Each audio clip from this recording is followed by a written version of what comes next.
Okay, so the topic of this, so that the AI engine will correctly label this, is as follows. Choosing the right color for your chief architect screen when creating videos. So let's figure that out. You come up to preferences, and somewhere in here, colors, second item down. And what I'm going to do is go through all of them. And then you're going to tell me what looks the cleanest and the best. So I'm going to leave this up here for a few seconds. And this is the classic. Only reason I don't use this is it's a little intense. In fact, if I do force light, here's the problem I have with force light. Which tab is active up here in the tab row? Now, I know it's this one, but what easy indication tells you? So, and then force dark is okay, but then you have these dark lines on dark background. And the problem with that is sometimes if you're working at night or in a low lit room, it's hard to see what you want. So your eyes end up straining a little bit. Custom color. That's all these here. So there's classic.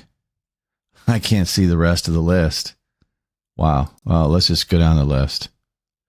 There now. See, that text was all in white. And it was invisible. It was highness. If you watch My Cousin Vinny. Beach. Not really sure about beach. It could work. Coral. There is no way. I don't care if I was part of the Signal Corps and orange is their thing. Not doing it. Not doing it. So I either like mint or I like sage, but evidently those are difficult to see. Now look, when you look up here, see, you can see the tab difference. And that's what I don't find. Remember that. It's the second one from the end. When I go here. How would you know? You just wouldn't.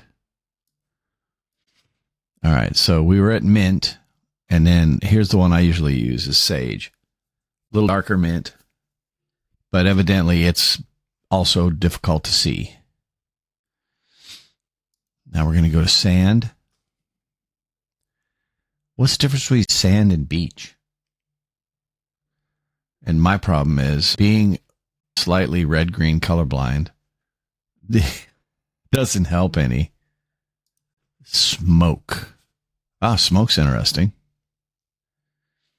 But, okay, so all the active buttons have, everything's just odd. And it's almost like dark mode, where they should have opposite colors. Like this should be a white line, a white circle, a white arc. Or arch, whatever you want to call it. I would say arc. And we're back to this again. Can't tell. So when you configure it, when you click on this, all the text should change also. It's a lot of work, probably. I'm not a coder. But I bet Claude could figure it out for you. All right, what is this color? Stone. Stone seems pretty cool. It's just gray, though. Be like being on a battleship. Sunny. Holy Hannah, sunny. I like the color yellow, but really? Oof. And see, they're able to let this background be yellow. So that means on all of these, this list background could be anything. And if you're going to leave all the text white, then leave this background some darker tint so that there's a contrast between the text and the background. That was just my comment for Chief guys, the designers. What is this? Terracotta. Kind of looks peach. It wouldn't be too bad, I guess. Or salmon, whatever. Wind. Yeah, this feels like cold glass. Frozen lake ice. I'm also checking these tabs every time, only because... Oh, and here we go. We lose the text again. Oh, does this suck or what? I would really like this color, but now the only way I can tell that the tab is right there. See along the very top, there's like two lines that are really close together, and all of a sudden it becomes one line, and then it goes back to two. So you know that this is the highlighted tab, but man, oh man, I don't want to have to look for that. But what I'm doing is actual user research so that if I'm going to record something, you guys can see it clearly. So that's close to dark mode. Let me see how different that is from here to here. Ready? 3, 2, 1. Wow, that's even more dark mode.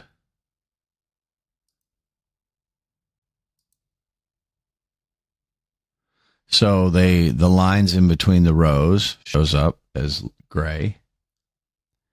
All of this kind of shows up as gray. Let's see what else. Watch what goes away. Yeah, all the little borders around all the tabs, everything. So this is a more subtle. And this other one kind of brackets everything into its own little group. I'm going to try this for a while. I'll try smoke. And that's about as hard as it is. You can also change, like if they don't do this, but it would be cool. If you could model with one set of colors and then print with something totally different for each color. So that would be AutoCAD. Because then you could have not a jet black background, but I don't know, the next couple steps away from black. And then you could use colors for objects. Yellow windows, pink doors, whatever. And that way you really quickly can see what's on a layer or what's on a color. You know, if you do all your colors by layer and you put things on layers, then you can turn those layers on and off. But in their print dialog, you can equate a different color for the model color. So your model's doing all this stuff, and then you send it to Paperspace layout, and all the colors come in like they're going to be printed if you want. Once you print it, it looks good. It's grayscale. So, all right, this has been enough. I don't want to waste anybody's more time. So once again, so that I'm going to test the algorithm, I'm using Loom, and I'm going to test and see how well it comes up with the title for this. So if you're listening, Loom, the title of this is picking the proper chief architect colors for creating videos. And I just noticed something right here. This post. All of this is off a little bit. This should be... Now I got to go look at the plan again. I think it's 9'7", really. I think somehow it got moved. Yep, that's it. That's one thing I want to just share as far as CAD work goes. Don't just drag a wall and then the temporary dimension says, hey, it's good. Don't do that. Click on the temporary dimension and it should be the exact number. If it says 7 foot and then there's a big long decimal remainder behind it, that means you've got your dimension tolerances set too large. Because some people are sloppy in their chief design. They'll set their tolerances to the nearest half inch, and then when they drag things, they'll think, oh yeah, there I am, and they're not actually mechanically typing that length in. So their wall's off a little bit, and then they do another wall, and they get used to designing like that, and their dimensions look all clean, or they'll even round them up to the nearest inch. So then when they run a dimension string, everything looks awesome, but they're off. Everything's off. Nothing lines up. and you're creating problems for yourself. Like if you wanted to put a roof or a raised ceiling or something and these two walls didn't line up, you're going to have headaches. You're going to have you're making the software work harder, and you're unprofessional, because if a framer pulls that exact length and then pulls the next exact length that you have on your plans, and he gets to the end and it's not right, it's your fault. So set your tolerances to 1/16 of an inch, so that when you're dimensioning, you'll see some weird thing. Like I had 13/16. I had 27 foot, whatever, 11 and 13/16. And it caught my eye immediately. So then I looked down here and I could tell that this was out of alignment. I don't know why. I must have grabbed it when I was redoing the engineering for this thing. And that's what happens. So I'm just giving you my opinion. Feel free to ignore it. All right, I've wasted more time. So y'all take care and put this up right now.